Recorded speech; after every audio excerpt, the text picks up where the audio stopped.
In business, the Minister of Agriculture observes the Ministry of Involvement and 5.8 billion naira Boko Haram Victims Fund.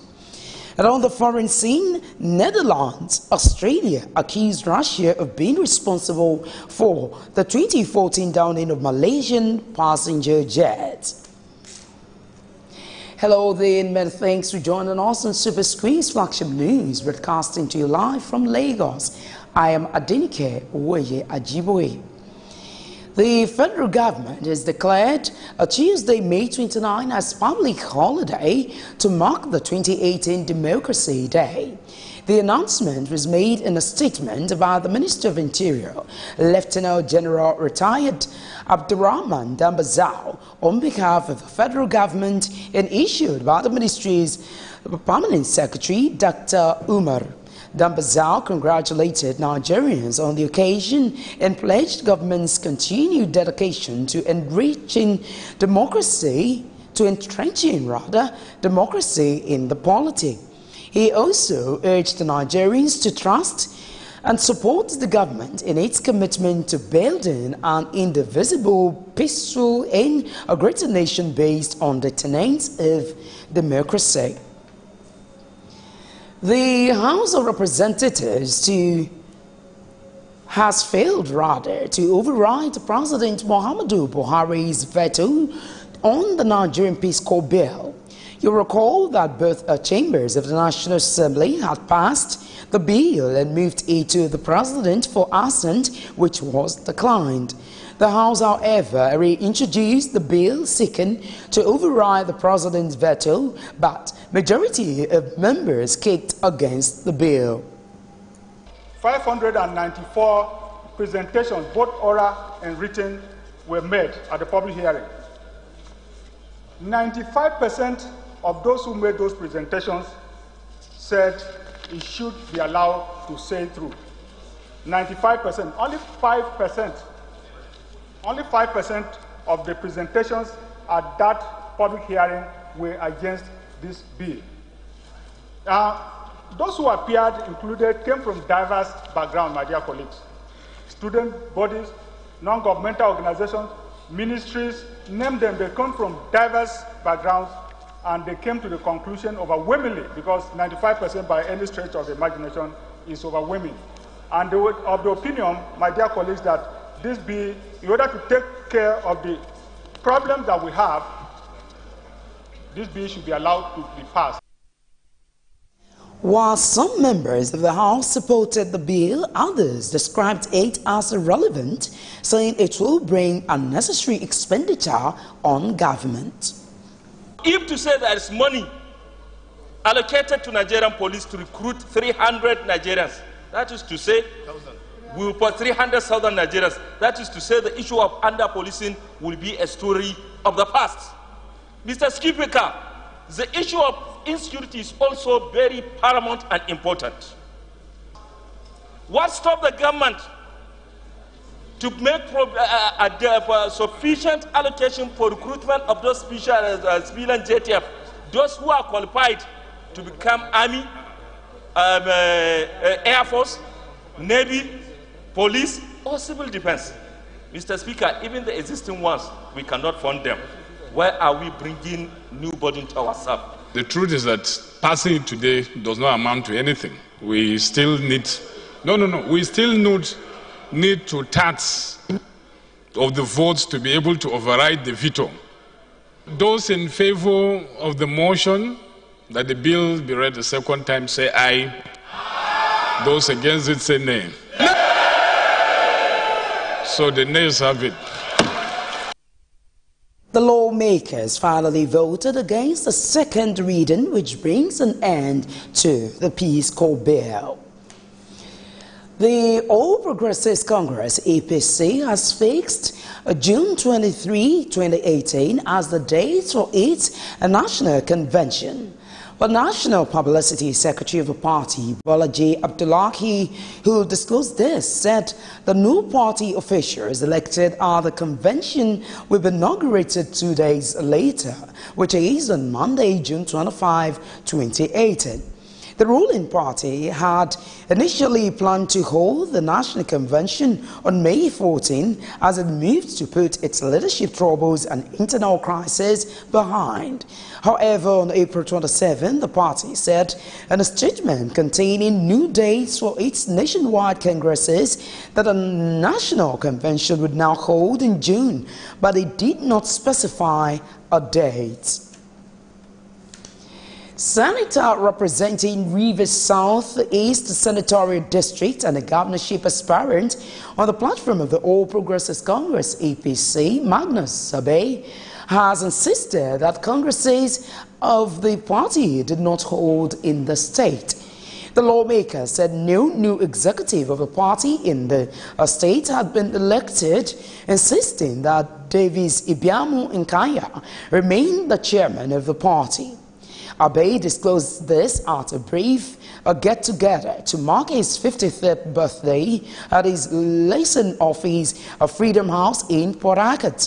He, however, urged his supporters to remain calm and stop insulting leaders and officers of the party, noting that the wrangle in the party would soon be quelled.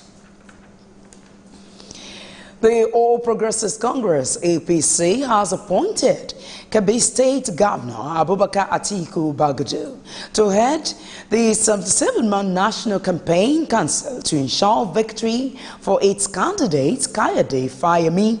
The Campaign Council was inaugurated by APC Deputy National Chairman Lawali Shuaibu on behalf of the National Chairman John Oyegun. Addressing members during the inauguration, Shuaibu stressed the importance of Ekiti governorship election to the party and also urged the Campaign Council to shun hate speeches in its campaign message to the people of Ekiti State. Reacting to this, National Organizer and Secretary of the party, Osita Izunaso, expressed the party's resolve to win the Ekiti governorship election. Meanwhile, the Ekiti State Governor, Ayodele Fayose, has taken a swipe at the All Progressives Congress APC after the party set up a 77-man committee ahead of the state's governorship election. The governor said the party will be roundly defeated despite their army of occupation. Fayose further criticized the party for setting up a committee for state selection rather than paying attention to the nation's economic recovery, herdsmen killing, and hunger. He also said that despite earmarking over 25 billion naira for the coming elections, the party's defeat is certain. The Independent Corrupt Practices and Other Related Offences (ICPC) has filed 27 charges before an FCTI court against the former Director General of Small and Medium Scale Enterprises Development Agency of Nigeria, SMEDEN, Bature Masari. According to the ICPC, Masari will be prosecuted over an alleged fraudulent award of constituency project contracts to the tune of 184.5 million naira. Spokesperson for the Commission, Rashidat Okodua, disclosed this in a statement today. In one of the charges, he was alleged to have received the sum of 50 million naira in November 2014 from one of the contractors and distributed part of the sum to some other persons, an offense contrary to Section 10 and punishable under Section 10 of the Corrupt Practices and Other Related Offences Act 2000. Indigenes of Newman community have staged a peaceful protest to the National Assembly to protest the incessant killing in Anambra State. The protesters call for the immediate intervention of President Muhammadu Buhari to put a halt to the suspected Fulani herdsmen killings across the country. Spokesperson of the group, Garba Yedi Makundon, urged the federal government to place a high premium on human lives and properties. It is pertinent to note that the number of those killed in Old Man Federation is far higher than those killed in any part of the country by the suspected Fulani herdsmen. Several settlements, namely Bang, Gon, Bolki, Nzumosu, Nega, and Waduku, were attacked by these same headsmen. While the first 4 communities were completely burned down, Waduku was spared by divine providence, but 4 lives were lost. Ever since this continuous invasion started, our people no longer sleep with their 2 eyes open, for fear that they could be attacked at any time. Consequently, our young men no longer sleep in the comfort of their homes, but on hills, tree tops, and in bushes at the risk of snake bites and attacks by other dangerous animals, all in their efforts to stave off such attacks and to defend their God-given land. We are saying that this is an attempt to conquer us and take our land and turn it into cattle colonies. On a spot, Chairman Lamode Local Government Area, Reverend Arnold Ijibida, called for the establishment of security outfits and provision of relief materials for those affected. If you go to our community as we speak now, our communities have virtually deserted. You go there, the people cannot come back to their born homes, born houses. Virtually, most of them are putting up in forests. Some of them are putting up in the open fields because virtually these communities have been razed down, and so the situation there is too bad that the people cannot go to farm. Nobody can dare go to farm. They can't dare go back to their houses because of the fear of attacks.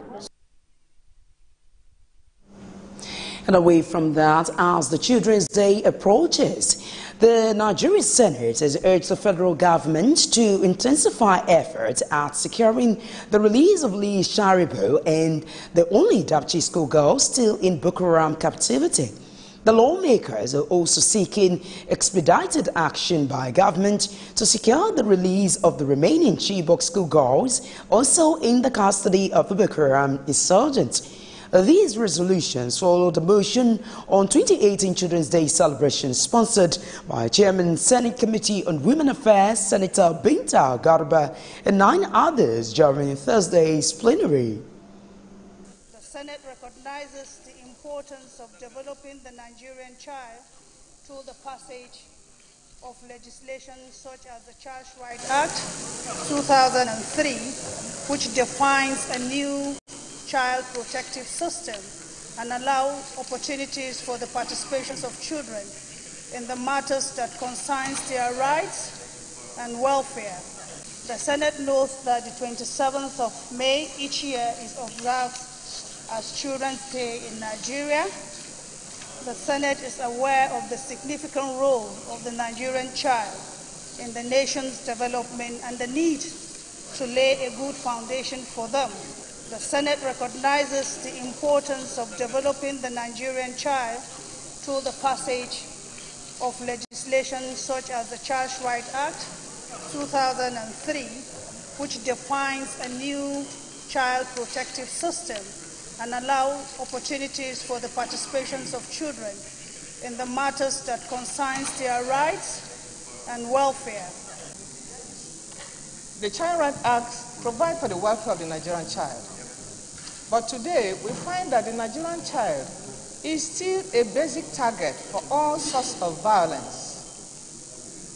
There is violence in terms of they are the target of kidnapping in the society, as we have seen in the case of the Dapchi schoolgirls. On this day, we would call on a commitment to the implementation of these various acts that are supposed to protect the child, the Nigerian child, from these various forms of violence. While other lawmakers in their contributions decrying the number of children out of school across the country, Senate President Bukola Saraki called for continued love and care for the Nigerian child.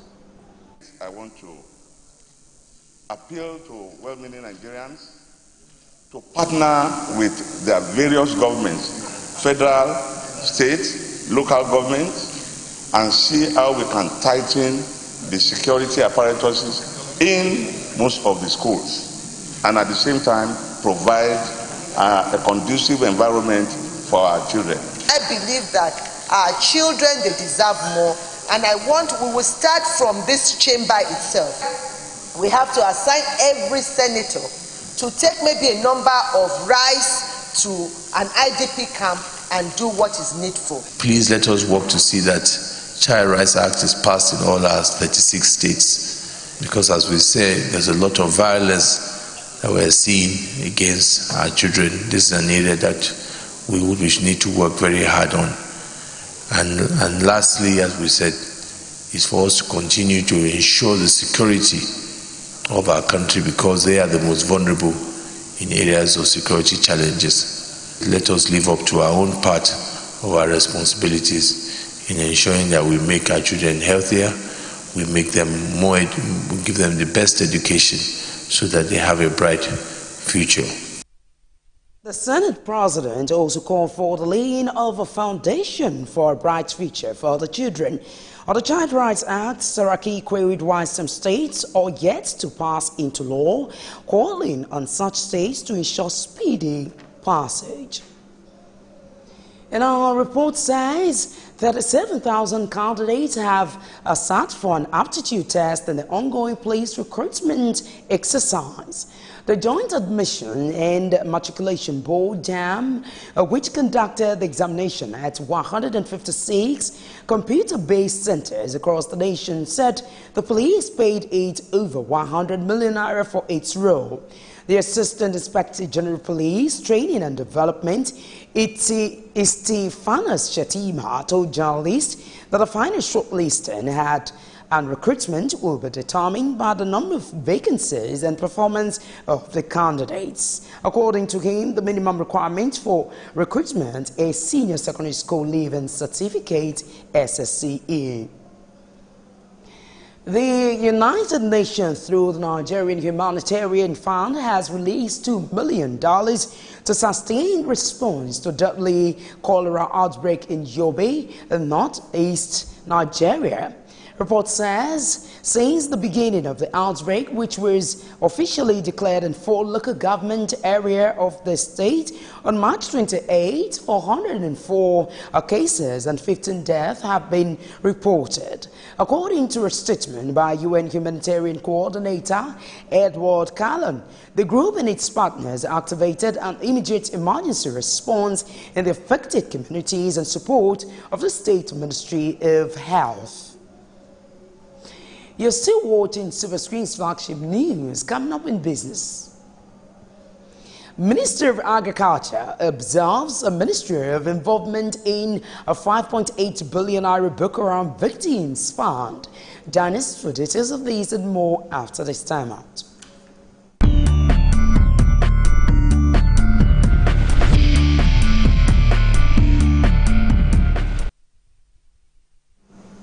Well, it's so glad to have you back now in the business world. A Minister of Agriculture and Natural Resources, Aldo Ogbe, says his ministry is not involved in the supply and distribution of the controversial 5.8 billion naira food grains to victims of Boko Haram attacks in the northeast. The 5.8 billion naira food grains distribution is one of the issues the House of Reps committee has been investigating.